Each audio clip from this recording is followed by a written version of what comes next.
Welcome, everyone. Good morning. Thank you for joining us. Today's Wheel and Anchor webinar, our topic is Scandinavia and the Baltic capitals. And I said July. It's happening at the end of May next year. We moved it a little bit earlier. Just to sort of coincide with other programs. I think it's a perfect time of the year because it's coming up to the summer equinox. So you have long, bright days up in Scandinavia. You have sunshine until 10, 11 o'clock at night. It's really quite amazing. This is a few of the members from our group this past year who joined me on this very trip this past July. We had a marvelous time. We had great weather. We ate incredible food. It was really a lot of fun. Everybody enjoyed it. It really was in keeping with our philosophy, which I'll just mention briefly for those who are new. I see a few new names, so thank you if you haven't been on one of our webinars before.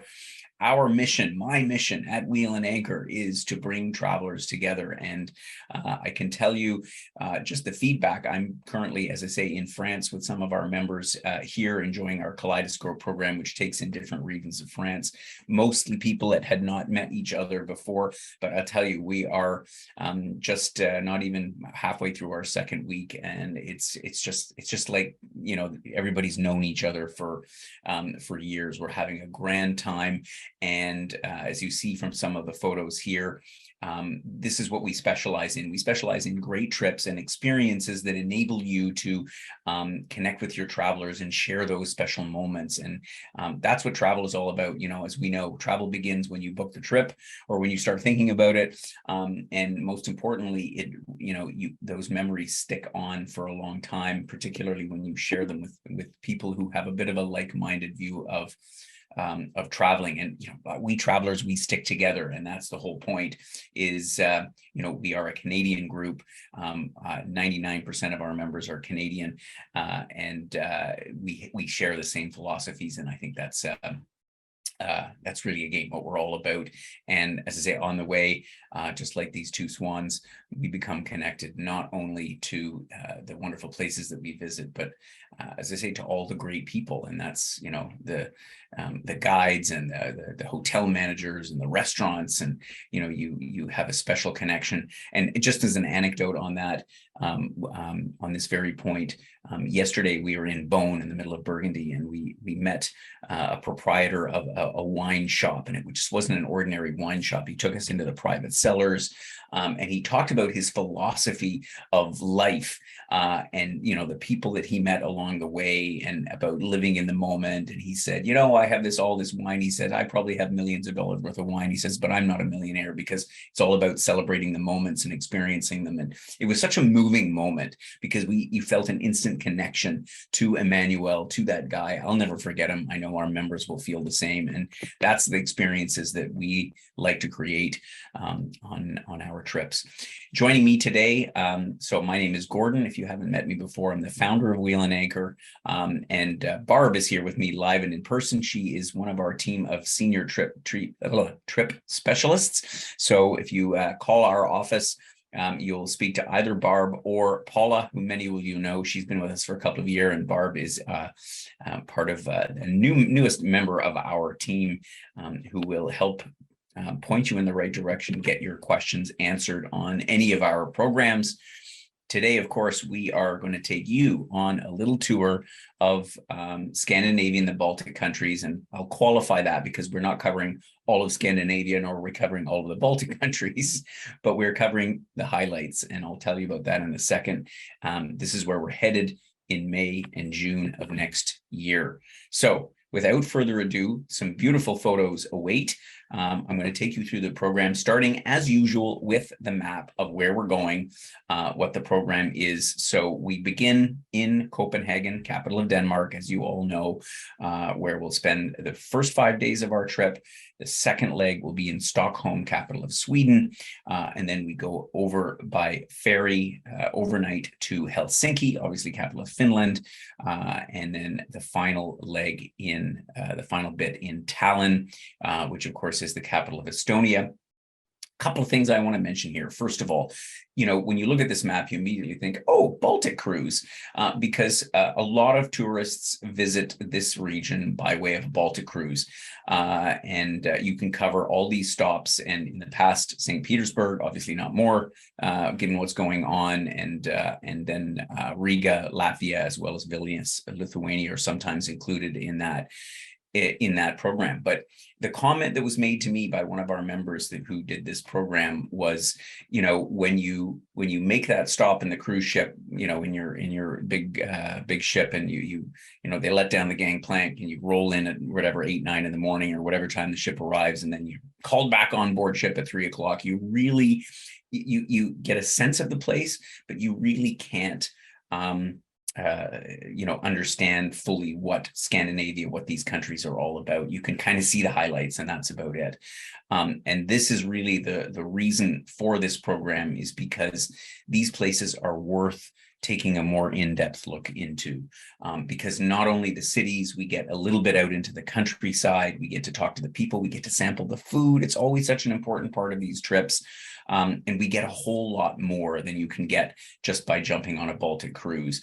And at the same time, the value is there. When you add it all up, the length of time compared to what you would do if you went on a Baltic cruise, where, of course, the advantage is, of course, you go back and you sleep in your same cabin every night. But here we spend 5 nights in each place, which, it does enable you to settle down and pack and feel like you're actually living there for a little while. And this is, on so many of our trips, what I believe makes the difference of having to say, yeah, I visited Denmark, I saw the capital, I saw what it's all about, and how people live, and it's a totally different experience. So anyway, I won't dwell on that any longer, but I just wanted to make it clear the philosophy on how this trip is laid out and why we're approaching it this way. And then we have purposely excluded, for the moment, Latvia and Lithuania, not because I don't think they're worth going to. Absolutely. In fact, one of our members this year continued on his own and followed exactly the itinerary we were going to do and said, wow, this is great. You got to go. However, the feedback we've gotten from people is, given the tensions right now with the Ukraine situation, people were a little bit hesitant. And so we had to cancel it from the trip this year. Again, not because I don't think it's worth going to, and we may still bring it back, but for the time being, we're going to focus on these 4 cities. So let's get right into it and talk about a few of the things that we're going to see in this program, beginning with Copenhagen, where we'll arrive the first day. One nice thing about it is that you can fly directly from Toronto into Copenhagen on Air Canada, which I know these days, with all of the challenges in the air travel, is quite comfortable. But of course, you can also fly, and I know some of our members came in via Iceland and made a stop in Reykjavik, and some came in through some of the other routes. But Copenhagen is where you'll arrive. When you get there, you will be greeted at the airport by our local host and guide, Sarah, a lovely woman from Copenhagen. We had a grand time with her, and she's going to spend the next 5 days with you, except for the free days. The program is divided between the curated, the orchestrated part of the trip, and there's always at least a day or 2 days that are free on your own. Why? Because we're going to give you a taste of what it's all about. But every single person is a little bit different in terms of what they want to see and how they want to experience a place. Some people love the castles and the castles and the cathedrals and the churches and the very cultural and historical part. It has all of that. Other people prefer a bit more nature and walking and hiking, or in the case of Copenhagen or Stockholm, to go kayaking on in the canals, or in the lagoons, and so on and so forth. So no matter what suits you best, what appeals to you, there's something for you there. So in Copenhagen, again, this city has evolved since the first time I went there so much. all of these cities, as you know, the Scandinavian countries rank among the highest standard of living in the world of anywhere. Canada is right up there, but these places are really impressive. So as I say, you'll be met at the airport in Copenhagen by Sarah. Our hotel is right downtown on the main square, on the City Hall Square, from where you can walk to pretty much everything in the downtown core of Copenhagen. Just across the street, around the corner, is the Tivoli Gardens, which is a big sort of an amusement park. I said it's a very fancy version of like the exhibition in Vancouver or in Toronto, and it's a great place to go and have dinner. And of course, all of the other things. So in Copenhagen, you have one of the longest pedestrian streets in the world called Strøget. Actually, I'm probably pronouncing that wrong, but I think it's called Strøhe, or my Danish is a little bit weak, but that's, one of the things that you can benefit from is understanding how these languages are pronounced. And with Sarah, we'll first of all, at every city that we arrive in, we do an orientation on the day of arrival, to just like make sure that you know where your hotel is relative to the major sites, the metro station, because of course we give you a city card in each place so that you can use the transit system and you can feel comfortable getting around on your own when you have the free time. When we, on our first full day tour in Copenhagen, we visited all the key sites in the downtown core, including Amalienborg. We took the metro, we went out there a couple of stops, and we don't usually, on our orientation and on our overall sightseeing, we don't go into the places. That's what the ability is to do on your free time, if you see. And I went in with a couple of members to Amalienborg, one of the buildings that comprise the Danish royal residence, to see the exhibit on the crown jewels. So incredible, and the story that was written about each one and when it was acquired and when it is worn, and really they do an incredible job. And so, as I say, we'll take in all the highlights of Copenhagen on the first full day. We'll then head up to a little town called Helsingør, which is just up the road. It's about a 45-minute rail journey. All of that railway in that whole area of Copenhagen is included again on your rail card. So we went up again with our guide to visit what's affectionately known as Hamlet's Castle, this Kronborg Castle, and had a marvelous tour of this rather imposing structure right on the strait that separates Sweden and Denmark, the so-called Øresund. And from here, you also can see the Øresund Bridge. This was a super modern bridge that links the two countries for railway and cars. It's a nice way to wander around this town, which is a lot of tourists don't get to, at least the ones that come from overseas, because you just need a little bit of extra time to go. And so we spent a good half a day up at Kronborg. Some of the group said, okay, well, I want to go back into Copenhagen. Some stayed on and visited the aquarium up there, or walked around the little cobblestone streets, and just had a grand time checking out this spot. As I say, 2 full free days in Copenhagen, which is marvelous because, again, there's many ways to explore this city. It is all about cycling. On this trip, none of our members decided to embark on that, but you can, rent one of those city bikes and join the thousands and thousands of Copenhageners who ride every day. Copenhagen is the they call themselves the most bike-friendly city in Europe, even more so than Amsterdam. And that was certainly apparent. You can participate in that. On one of the days, we went up to some of the lakes in a little suburb called Lyngby. We took a little boat cruise. We saw the Prime Minister's residence. We had lunch up at a former little it's not a chateau, but it's like a manor house where we overlooked the lake, and we had the Prime Minister's residence there. And so we were able to get a little bit of nature. We did a canal boat tour when we were there. One of the things for our members who are a bit more active, you can go what's called hydro biking. So you can rent, it's like a water bike that you pedal like a pedal boat, but you sit above the water. This was one of the things that I made in my notes that we should try next year. There's the Contemporary Art Museum and the old cisterns, the water storage facilities that were at one time used for the city of Copenhagen.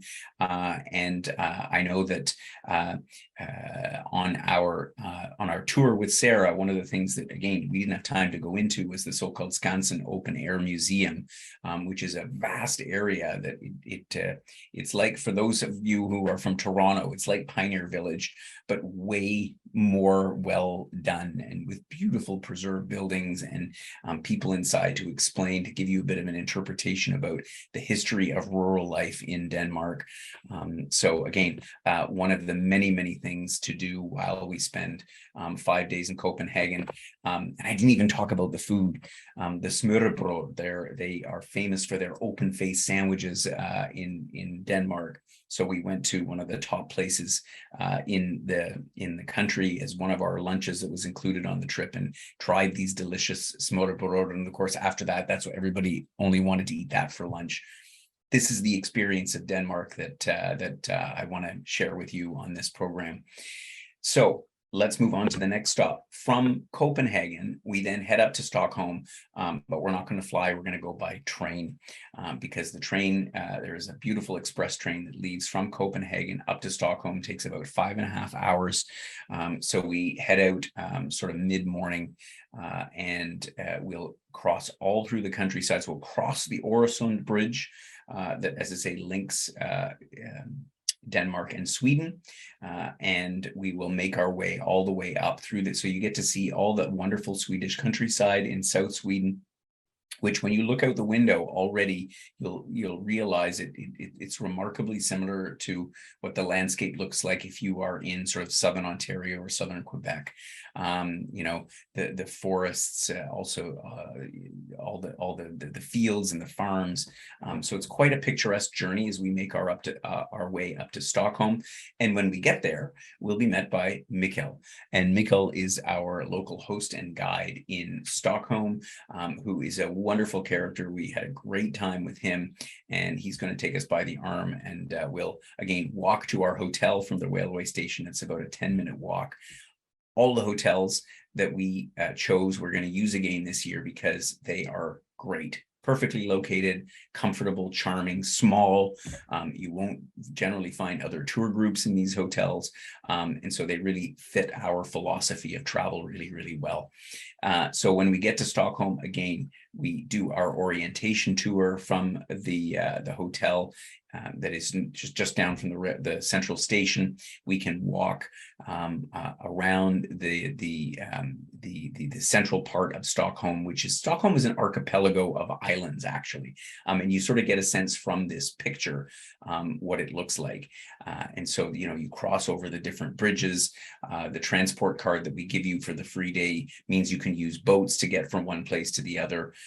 Or, you know, that's why they call it the Venice of the North. I don't know, these acronyms sometimes are I'm not quite sure that I agree with, because it looked quite different than Venice.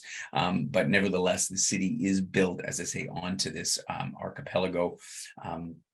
And you will get oriented in terms of where the key things in the city are. One of the most notable things that you can see in the top right corner of the picture is the Stockholm City Hall, which is of course famous for where the Nobel Peace Prize gets issued every year. It's here in Stockholm. It's an amazing, amazing building, and that's one of the ones that we will go inside with Mikkel because it deserves the explanation of what it's all about. Our next full day, we will take in the highlights of Stockholm, in particular Gamla Stan, which is the old town, which is basically an island surrounded by water, like a lot of Stockholm is, and we'll sort of wander through the old streets. It's also where the official royal palace of the Swedish royal family is. As you know, all these Denmark and Sweden still constitutional monarchies, so ruled or overseen by a royal family. And so it's really amazing to see their palace, something that one can go and visit on the free day. And again, the food, I can't not mention the food in in Sweden, of course, they're famous for smorgasbord, which is kind of like a seafood buffet, if you will, all on your plate. So that's something to take in. But the Swedish are big coffee drinkers, and so we'll definitely participate. Go to one of the oldest coffee shops in Stockholm to do fika, which is their coffee and cake break. So if you meet a Swedish person, you can say, let's go for fika, and that's kind of that's kind of what they're known for. After we finish in the old town of Gamla Stan, we'll take the ferry across to Djurgården, which is a big area where you'll find another open air museum, but most importantly, you'll find this Vasa Museum. And of all things to see in Stockholm, and in fact on the trip, this is one of the most amazing things, because Vasa is the only almost entirely preserved, entirely intact 17th century sailing ships that exist anywhere. And so those masts aren't the real masts, they're fake ones, but they indicate the size of the ship that is inside this huge museum. And it is fascinating. I've been to it many, many times over the years. And I tell you, every single time I'm just completely in awe of this incredible sailing ship, and all the stories about how it was built and how it was sailed and where it went and so on and so forth.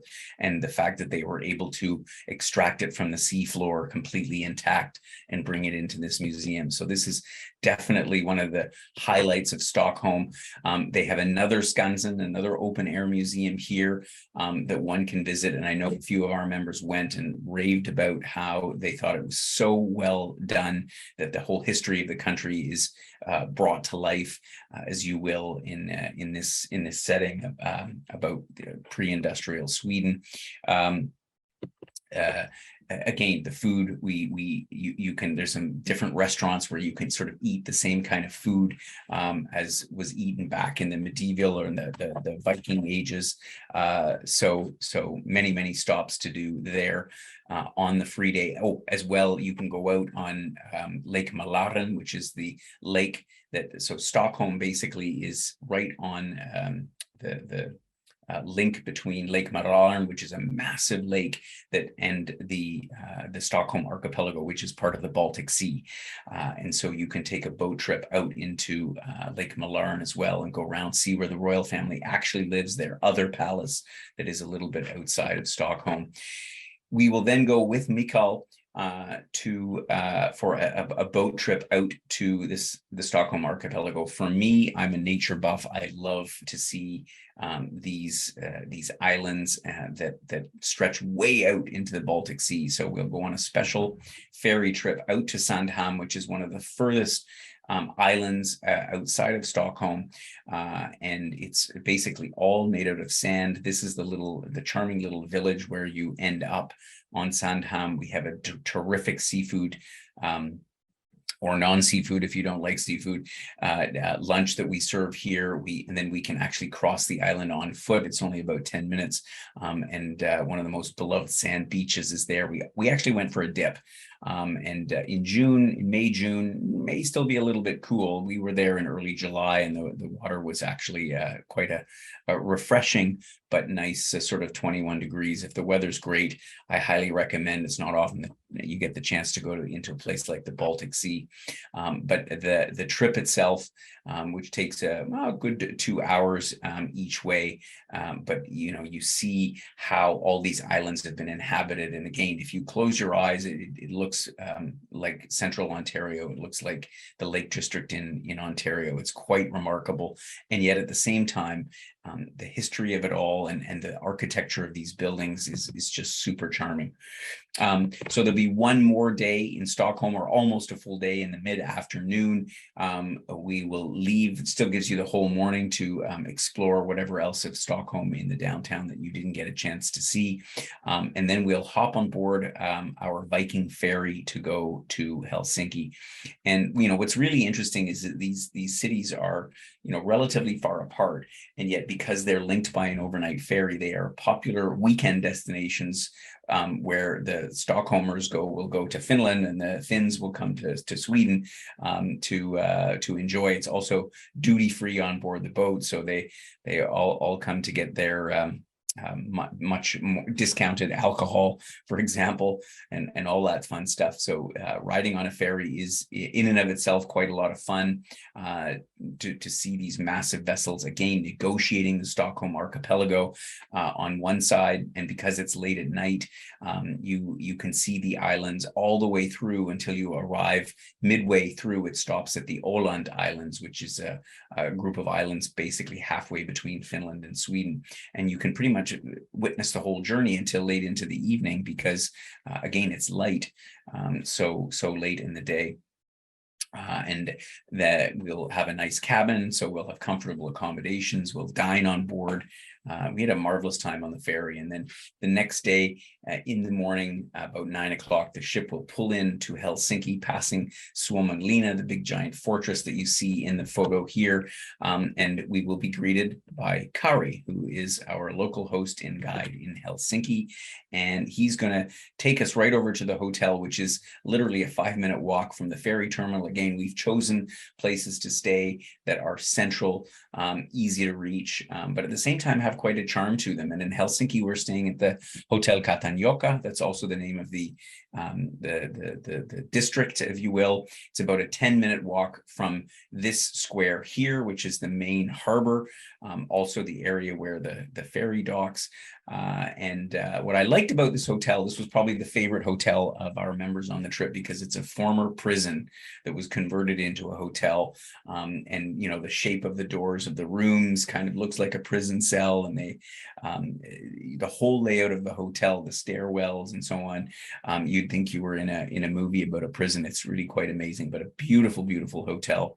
And as I say, short walk from the center of Helsinki, the main harbor area that you see here. There's a market. You can sort of see the edge of it in the picture there, that is on every single day for food and drink. And once again, a lot of what there is to see and do is within walking distance of the hotel. So Kari will take us around. We will actually go on a small minivan on our tour the next day. What we're going to see some of the highlights. We're going to go and see the Olympic Stadium. Of course, the Olympics were held in Helsinki in 1952, and so there's some interesting stories about that. Of course, that was, you know, right after the second Olympics after the war. We're going to go and see the Rock Church that is pictured here, always a favorite with people, because they literally blasted this church right into the rock. And if we're lucky, they'll be playing some music. I know that we had some pianists going on when we were there, and the acoustics are just incredible of this amazing church. And, you know, he's going to show us as well a whole bunch of other places that you can see. This is actually a great view overlooking from the sort of a north part of downtown, looking south. You can see the Helsinki archipelago in the back, and pretty much everything that you can see here is a fairly easy walk. We give you also in Helsinki a Helsinki card, so you can use the local tram, you know, which is sometimes handy, even if you only want to go a stop or two. But just knowing that that is part of the trip and makes it a little bit easier. And I tell you, one of the highlights on our visit in Helsinki was this library, the Udi, probably pronouncing that wrong, the Udi Library, this incredibly modern building in the center of the picture. I have never seen a library like this in my life. This library had not only books, which are all distributed on the shelves by robots. It's super cool, but it had obviously co-working spaces. It had recording studios. It had you know, sort of graphic design rooms. It had test kitchens. It had, I don't know, it had everything that you could possibly even imagine that could be in a public facility is inside this super modern library. And I know this was a real eye-opener compared to what we understand at home under the term library. And for $5 you get your library card, and you can go in and you can use all these different facilities, 3D printers they had, and it was just incredible.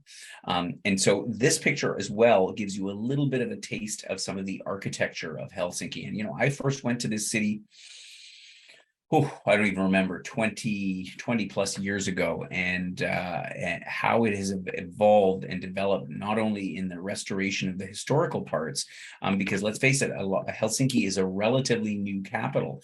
And so you've got things like the Rock Church, and you've got the main cathedral that you saw in the first picture there, the big white cathedral that's the landmark of Helsinki.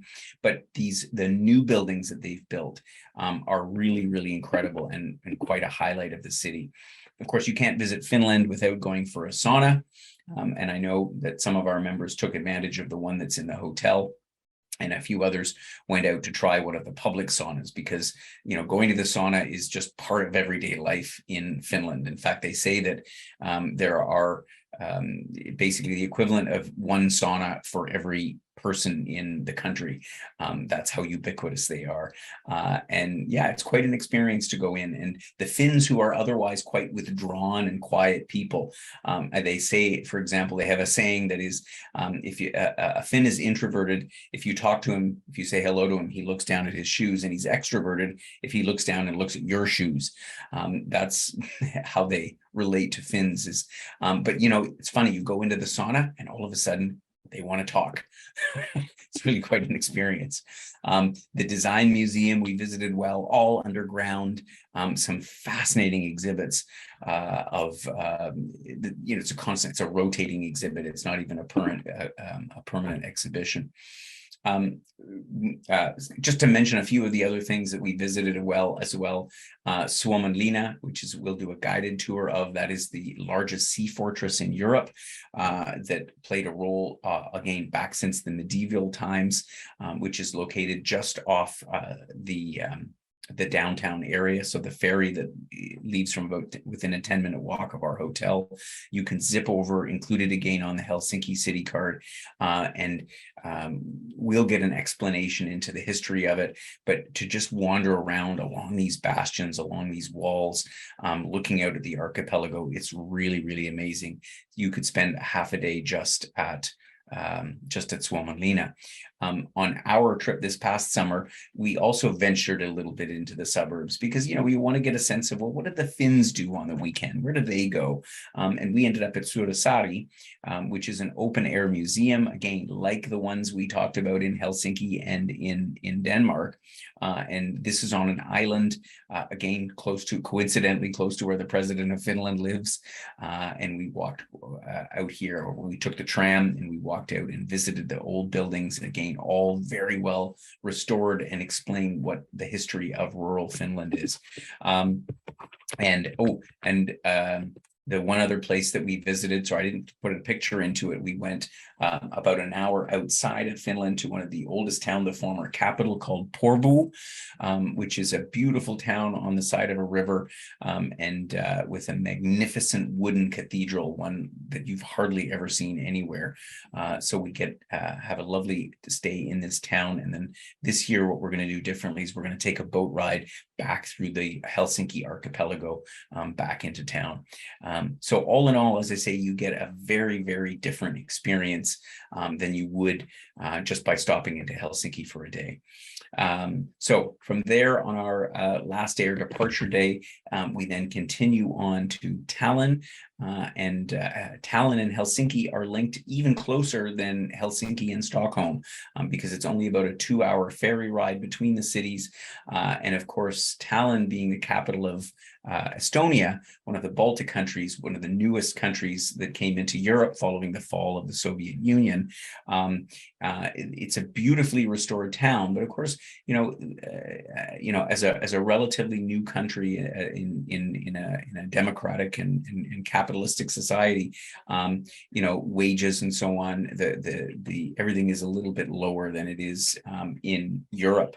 And so, as they say, the Estonians come to Finland to work, and the Finns go to Tallinn to drink or to have a good time, because of course the prices are a bit lower than they are in Finland. So we arrive in on the ferry to exactly this location here, the harbor, which is directly adjacent to the old town, and as is our hotel. In this case, it's a little bit too far to walk from the ferry terminal, but we'll take our 8-minute van ride to the hotel. And from here, we'll be able to explore Tallinn, which is, and before I get into some of the excursions we're going to do outside of Tallinn, I'm going to go back to this picture for a second. Tallinn is divided into the upper town, which is, you can see that building with the sort of onion-shaped roofs, a relic from the Soviet times. That is where all the government, all the beautiful, majestic buildings are in the upper town, and all the life of Tallinn is down on the cobblestone streets in the old town, the so-called lower town. And so we are very close to the lower town where we stay, and there's tons of shops and restaurants and things to do. So we're going to get our orientation of where everything is, and then the next day we're going to head right out and visit some of the things in rural Estonia. And again, a lot of people don't make it outside of Tallinn, particularly those who arrive on cruise ships, because there's so many cool things to see in this country. The country overall, as you can see by this picture, actually is relatively flat. In fact, I think the tallest mountain in all of Estonia is only about 250 meters high. But nonetheless, there are some really cool things. And Rumu is one of the places. We didn't go here this year. We substituted it for another place, but I really regret not having visited Rumu, because it is this limestone quarry and an adjacent village that has been completely submerged. And so, we can go and tour it from land, or you can go and you can actually dive down or snorkel down and see some of the buildings, a lot of which are completely intact. Not to mention these very cool coastal formations that they're actually more majestic standing on the ground than from an aerial photo like this. But we'll spend a good half a day. And again, you'll just driving out here, you'll get a sense of what the rural part of Estonia is all about. We're then going to take a day and drive further down the west coast of Estonia to a place called Haapsalu, which is totally quaint town. The main feature here is this large medieval castle that again has been restored to an amazing degree, and we're going to take a tour. It's the interpretation of medieval times in this area is very, very well done. In fact, it's one of the best that I've seen. And then we're going to go and have lunch actually in this building that you see here. This is known for is a spa town, the mud in the estuary. So Haapsalu is located on the Baltic Sea, but at the same time, there is a massive lagoon that is right adjacent to it. And so the mud in this lagoon has very curative mineral qualities to it. So people come from all over Estonia, in fact, even from other countries in Scandinavia, for the qualities that these mud baths have. So it's known as a spa town, famous for its mud baths. We probably won't have time to do mud baths ourselves, but if anybody's really interested in that, yeah, we could probably arrange it. Nevertheless, we'll spend a great day in Haapsalu, a cute town that's about an hour and a half. And I just wanted to share another anecdote here. Our guide on this particular day was a Russian-speaking Estonian. And again, the things that we learn along the way in some of these places, of course, Estonian is 30% Russian speakers. And so we had got a chance to ask him about, what his perspective is on the whole situation with Russia and the Ukraine and all the rest of it. And I can tell you that the native Russian-speaking people, Estonians, are certainly not very happy with what's going on in Russia. Have no interest in having anything to do with Russia. They just happen to speak Russian. So it was. These are the kind of insights that you get when you take the time to spend more days in a place like Tallinn. So again, a couple of free days in Tallinn. I know for us, one of the surprise highlights was visiting the Museum of Maritime History and this seaplane hangar, which is that funny shaped building here that was built back at the beginning of the 20th century. So in the early 1900s, it kind of looks like a bomb shelter. And we honestly had very muted expectations for this, but this is one of the most phenomenal museums that I have visited because they completely renovated the inside of this giant hangar, this facility with these huge domed roofs, and they've not only brought in interesting maritime artifacts, but they also tell the story of one of the largest naval battles to take place during during the Second World War, that took place in the waters between Estonia and Finland. And the story there was so well presented, so moving. And again, it's just a part of history that we often forget about. And so I wish we'd had even more time than the few hours that we actually took for this museum, because you could spend a whole day here. And again, it was one of the highlights of our trip. For those that like markets, again, because of the influence that the Soviets had during the whole era until the fall of the Iron Curtain in 1989, you can find some interesting markets like Baltic, where you find just some very, very cool stuff for people that are market hoppers. Again, this is what you would do on a free day.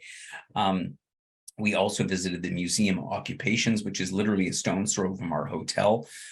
Once again, telling the story of what Estonians lived through during Soviet occupation, and particularly, again, considering the era that we're living through right now, we found it very moving, and to understand what it was like to live throughout that period. The stories that have been told by people who since or during that time fled Estonia and moved to other countries, and what it meant for them. And finally, the Cadbury Park.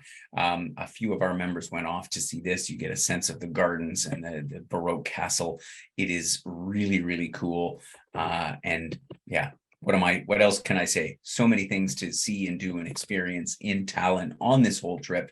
And I hope this gives you a little bit of a flavor of it. I'll touch briefly on some of the logistics of it, the pricing, the inclusions. We offer this in 4 segments. And so our policy on this one is that you need to book 3. And so you can do Copenhagen, Stockholm, Helsinki, or Stockholm, Helsinki, Tallinn.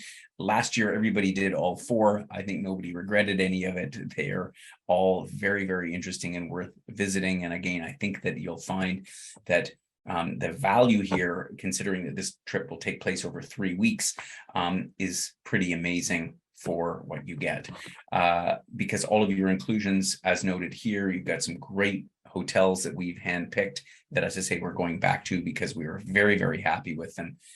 Breakfast every day, some fantastic lunches and other tasting type things, city cards, depending on how many free days we have in each place, our wonderful local guide hosts who will really make the trip, because they are so passionate about making sure that you understand as much as possible about each of these countries and what they are all about. And so the only thing that is, of course, extra is airfare and taxes, which we will happily facilitate for you, as well as trip cancellation insurance. And so you can easily fly, as I say, into Copenhagen, and from Tallinn, you, of course, have to make a connection through either Frankfurt or Copenhagen back to Canada. So that gives you a little bit of taste of it. And so I'm about to take any questions that you might have. And I think a few have come in. So Barb, you're going to moderate this last section. But of course, if you have another question, or if you don't want to put it on here, you can just drop us a message. Barb or Paula will be happy to answer any questions that you have.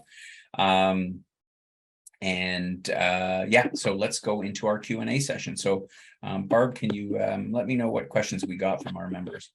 Yeah, somebody's asking when the last trip was that we did here. Yes, we were just there in July of this year, so just a couple of months ago. Yeah, that's when we were there. And yeah, I think there's a question about the conversations with Estonians. Yeah, so it's all very, very recent. Yeah, our experience there was very, very positive. I think the perhaps unsaid question is what's the feeling considering the situation in the Ukraine? And I got to tell you, the Estonians are not bothered. I mean, at the very beginning of the whole situation, there was a little bit of tension. What's going to happen? What are they going to do? But at this point in the game, they were not bothered pretty much at all. I mean, they're of course concerned. There's a lot of people flowing in from the Ukraine into Estonia, as to all the neighboring countries around. But I think they're pretty happy that they're part of NATO. Let's put it that way. There's also a question about currency, and is the markets just cash only? Good question. So the currency in Denmark and in Sweden, they are still maintaining their own currencies. So you have the Danish kroner, and in Sweden you have the Swedish kroner, and Finland and Estonia are both on the euro. And so here's the interesting thing in Europe, and this applies certainly in Scandinavia. It's to the point where they almost don't take cash anymore. They will still take cash, but honestly, you tap your credit card everywhere for everything. So I know that some people went and they had sort of a fistful of kroners, and then at the end of the bit in that city, they were like, "What am I going to do with the kroners?" And I said, "Well, you got to find a place to spend them." Yeah, you don't really need cash anymore. Credit cards go everywhere, even at the markets. So yeah, good question. And we have a member who sort of just discovered that they have sort of ancestry and relatives there. Any suggestions for following up on the ancestry? Yeah, that's a good point. I think that's a good question. I think a lot of people have ancestry from Scandinavia, and in particular also Estonia. I know there's quite a big Estonian population in Toronto. Yeah, in terms of how to do that, I don't know the answer to the question off the top of my head, but there are places you can go, and you could probably start in Canada. Actually, there is a Canadian Estonian association, which if you Google it, you'll find it. And the office I actually happen to know is in Toronto, in the Bloor and Danforth, in the Broadview and Danforth area. And I'm sure that they'll probably steer you in the right direction in terms of how you would do that, or alternatively that Museum of Occupations. One of those places will be able to put you in the right direction. Okay, and somebody's asking the reason that we're going in May, June versus July. Yeah, it was just timing for our own other programs. I think that May, June is a perfect time to go. I think the weather is great in May.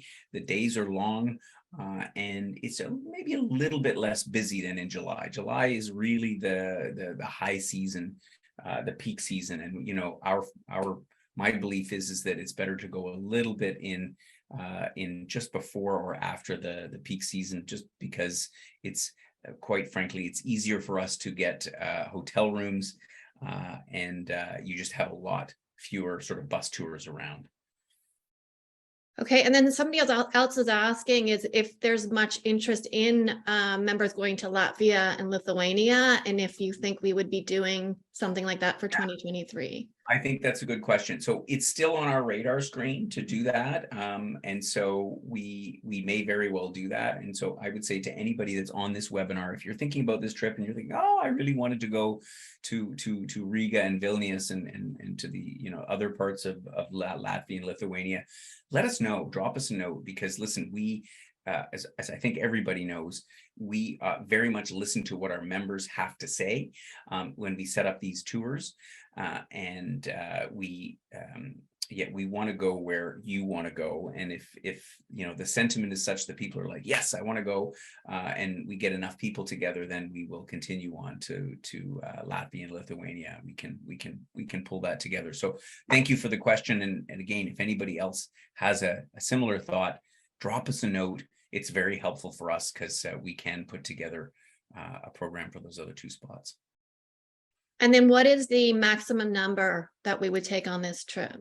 So good question. So our goal for a program like this is a group that's around 10, 12 people, as many as around 16. I don't think I would do more than that. As most of our members know, we're focused on smaller groups.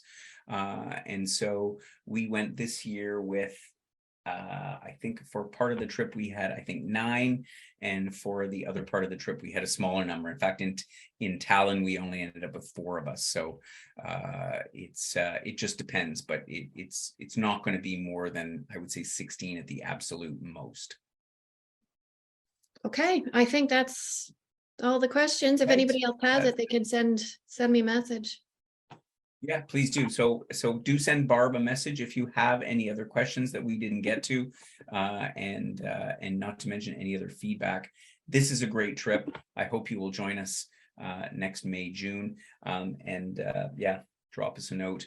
And thanks for joining us. Tomorrow, as you know, we're going to be talking about Tuscany. So if you haven't joined us for a Tuscany webinar, we have a group there now. They're having a grand time. And if I don't catch you then, we'll catch you at one of our upcoming webinars. Have yourselves a great rest of the day. Bye for now.